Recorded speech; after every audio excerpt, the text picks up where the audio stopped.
Pour la première fois de l'histoire récente française, on va avoir une balance agricole, commerciale agricole qui va être déficitaire en 2025. Et en fait, on est en train d'euthanasier nos agriculteurs, ce qui est un véritable scandale. Pourquoi je dis ça? Parce qu'il y a trois effets.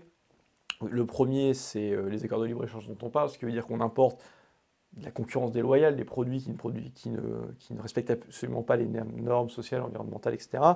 On impose dans le même temps des normes délirantes à nos agriculteurs, en termes d'utilisation phytosanitaire, en termes de paperasse. Un agriculteur passe quasiment 2 jours et demi par semaine à faire de la paperasse. Et en plus de ça, il y a les nouvelles négociations budgétaires 2028-2034. Alors, elle n'est pas définitive, mais dans la première copie de la Commission européenne, on leur baisse le montant de la PAC de 24%. Donc le message est très clair, en gros, c'est on va tuer nos agriculteurs et on importera des produits qui viennent d'autres pays, parce qu'aussi, il y a certains pays de l'Union européenne qui veulent ça. Ce n'est pas le cas de la France, ce n'est pas le cas des Français, mais il y en a qui veulent ça. Et donc c'est en ça que c'est scandaleux.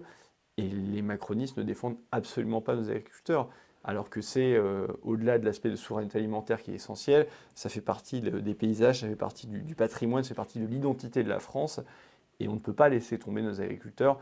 Et c'est aussi pour ça qu'il est grand temps de se débarrasser de la Macronie et d'avoir vraiment un gouvernement patriote qui va défendre nos agriculteurs.